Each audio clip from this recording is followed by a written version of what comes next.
दोस्तों, law and motivation YouTube channel का फिर से स्वागत है। अभी हम लोग मिसलेनियस एक्सरसाइज ऑन चैप्टर 7 का 7th क्वेश्चन सॉल्व करेंगे।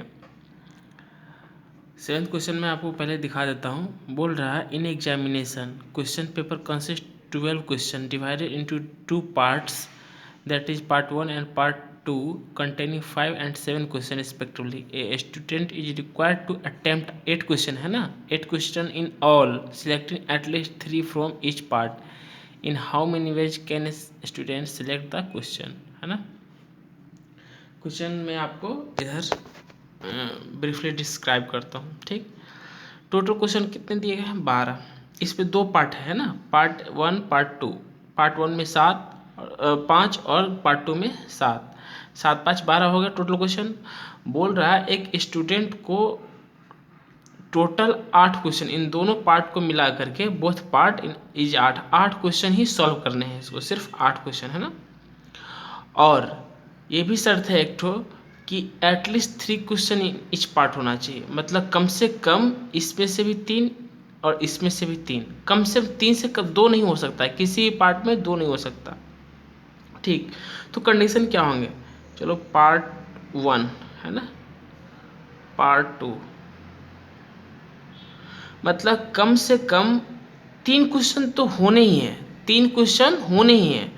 तो ले लेते हैं पहले 3, 2 नहीं हो सकते किसी पार्ट में, तो कितने कर रहे हैं? 8 कर रहे हैं। तो अगर मान लीजिए फर्स्ट पार्ट में से अगर आप 3 को सिलेक्ट करते हो तो बाकी 5 क्वेश्चन जो है ना सेकंड पार्ट से आपको करने पड़ेंगे, मतलब हमें 8 करना है ना।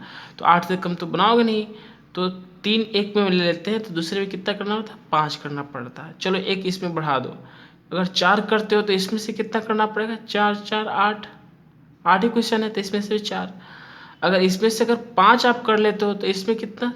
3 करना पड़ेगा। अब क्या इसमें भी 2 कर सकते? नहीं कर सकते। क्यों नहीं कर सकते? क्योंकि 3 से करना ही नहीं है, कम हमको अटेम्प्ट करना ही नहीं है, ये नेसेसरी है। मतलब आपके पास कंडीशन, ये 3 टाइप का कंडीशन हो गया। ठीक, अब इसी कंडीशन को कॉम्बिनेशन के फॉर्म में वो कर दो, रिप्रेजेंट कर दो, यही ऐसा जाएगा। तो टोटल है ना number of arrangement.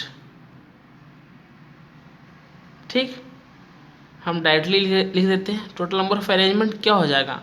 First case में आपका क्या हो रहा है? 5, पार्ट ए में कितने क्वेश्चन है?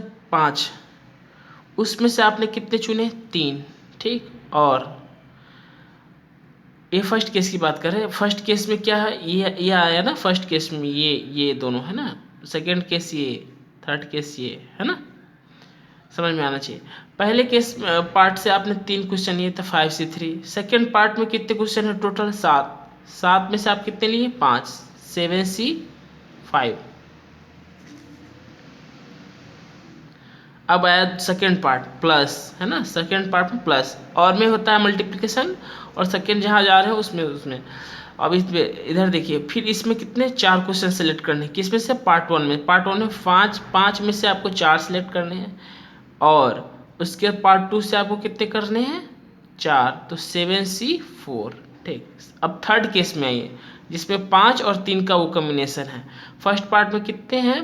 5 क्वेश्चन है, 5 में से 5 आपको सिलेक्ट करने हैं। ठीक, इनटू सेकेंड पार्ट में किस क्वेश्चन है? 7, और क्वेश्चन सिलेक्ट कितने करने? 3। यही आपका टोटल आंसर है। आप चाहो तो इतना भी रख सकते हो, या फिर कैलकुलेट करके रिजल्ट भी लिख सकते हो।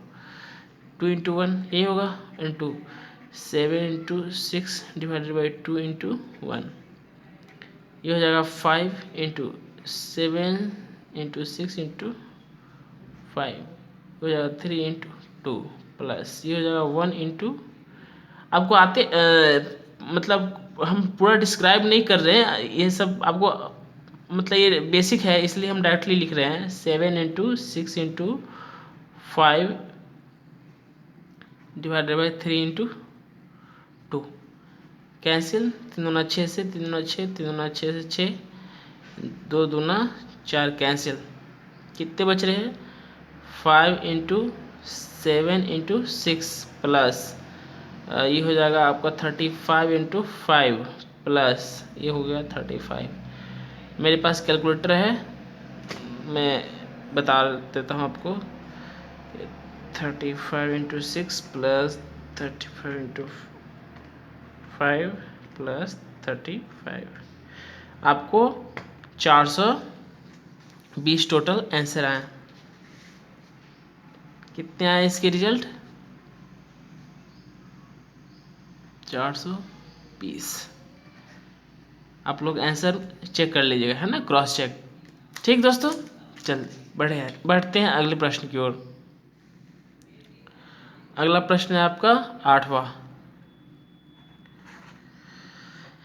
प्रश्न में दिखाता हूँ। Determine the number of 5 card combination out of deck of 52 card if each selection of 5 card has exactly 1 king. ठीक, एक ताश में, एक डेक में टोटल कितने कार्ड होते हैं? टोटल कार्ड दिया भी है वैसे, कार्ड 52, 4 कार्ड। इसमें से आपको इसमें 4 टाइप के वो मिलते हैं, अरेंजमेंट मिलते हैं ना।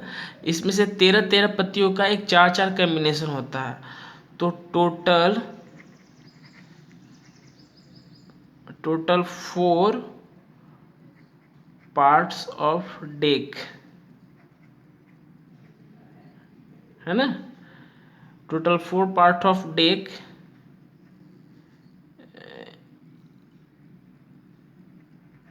each having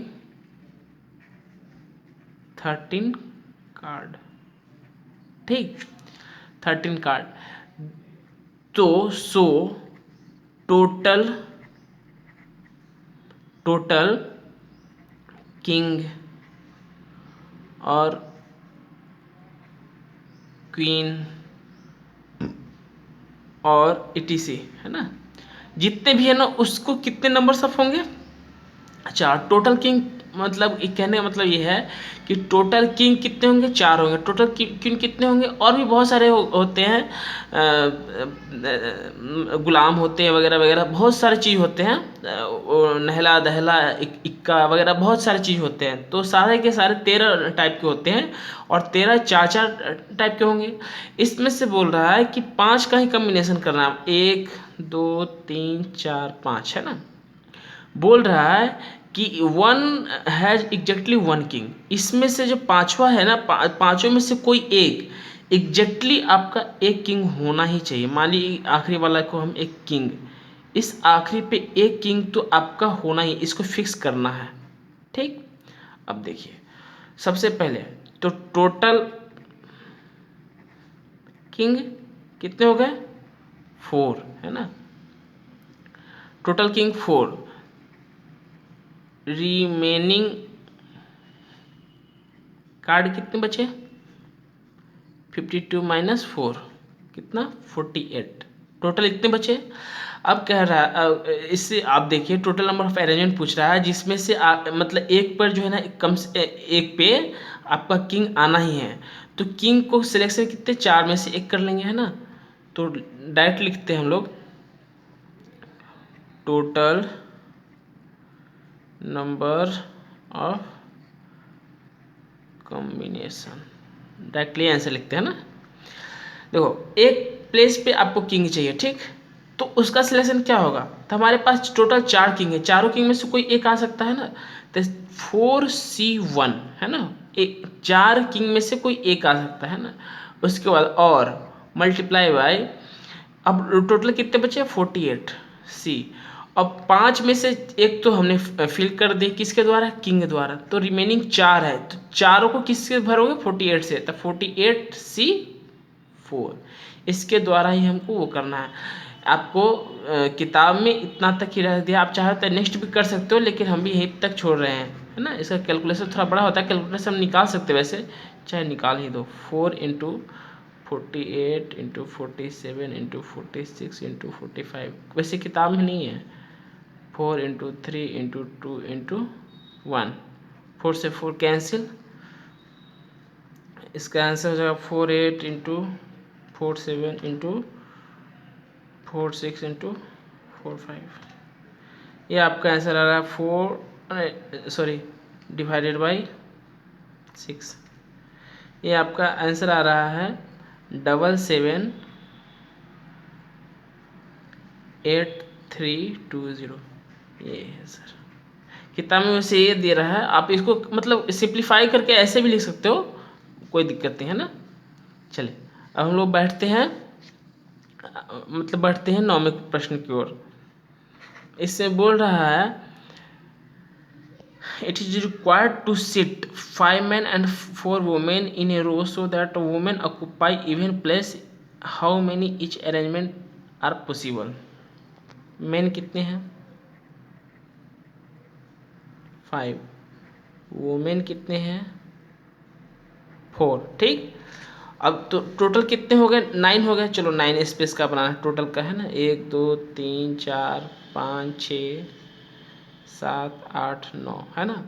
इन 9 को इन जगहों पे बिठाना है, लेकिन औरतों को इवन प्लेस से बैठाना है। तो इवन कौन सा होगा, पहला ये, दूसरा इवन हो गया, चौथा इवन हो गया, छठा और 8वां, ये 4 प्लेस है, ठीक। तो इन चारों पे 4 वुमेन को बैठाना है, बाकी रिमेनिंग 5 को 5 प्लेस से बैठाना, सिंपल सा आसान है, ठीक। तो टोटल नंबर, ये परमुटेशन का केस हो गया ना, टोटल नंबर, इसमें सिलेक्शन नहीं हो रहा, टोटल नंबर ऑफ अरेंजमेंट कितना हो जाएगा, 4 औरतों को 4 जगह पे बैठाना है, 4p4, 4 और प्लस 4 प्लेस है ना, और बाकी रिमेनिंग कितना, 5 आदमी है पहले, 5p, इन 5 मर्दों को रिमेनिंग जो प्लेस है उस पर बैठाना है। तब 5 कितना होगा, 1 2 3 4 5, 5 प्लेस पे बैठेंगे है ना। तो यही आपका आंसर हो गया। इसको फैक्टोरियल 4 इंटू फैक्टोरियल 5, ये आ जाएगा आपका 24 इंटू 120, ये आपका आ जाएगा कैलकुलेटर से 2880, यही आपका आंसर है। आप लोग क्रॉस क्वेश्चन जरूर कर लीजिएगा दोस्तों। वीडियो देखिए, लाइक कमेंट और सब्सक्राइब जरूर कीजिए। Thank you.